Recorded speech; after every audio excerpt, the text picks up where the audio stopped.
राजा।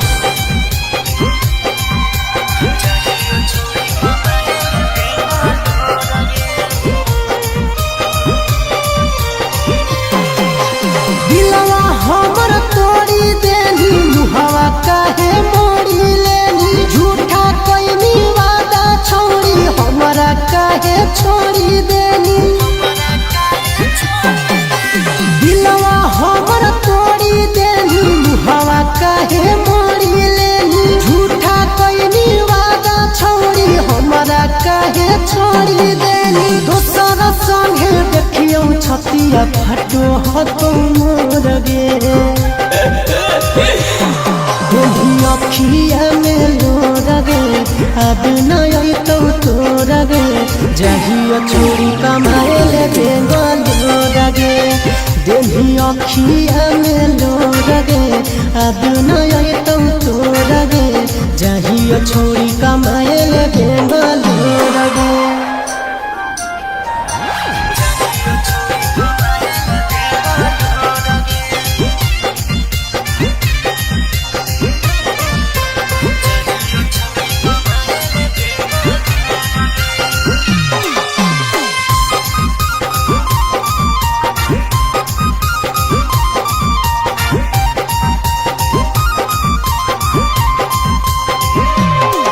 अब तोरे कारण वागे छौरी बहु नयन वागे छौरी लेले भी जनवा के छौरी तू कौन खाना वागे छौरी।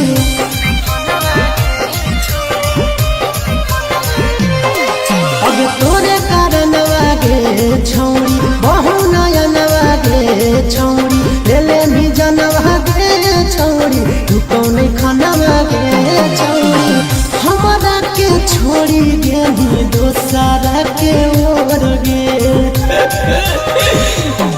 देही अखिया में लोर गे अब नई तो तोर गे जहिया छोड़ी कमाए ले बेंगलोर गे देही अखिया में लोर गे अब नई तो तोर गे जहिया छोड़ी कमाए ले बेंगलोर गे।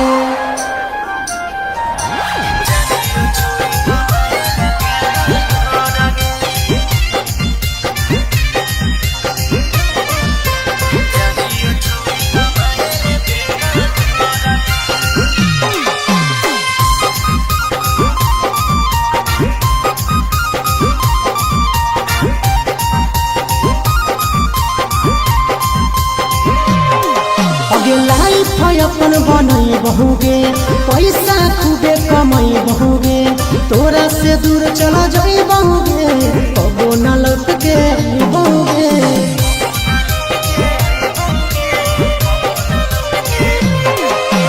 लाइफ अपन बनई बहुगे पैसा खूबे कमाई बहुगे तोरा से दूर चला जाई बहुगे कबो न लौट के बहुगे। सागर बेदर्दी से बोले ही न तोड़ गे देही अखिया में लोर गे अब नई तो तोर गे जहिया छोड़ी कमाए ले बेंगलोर गे देही अखिया में लोर गे अब नई तो तोर गे जहिया छोड़ी कमाए ले बेंगलोर गे।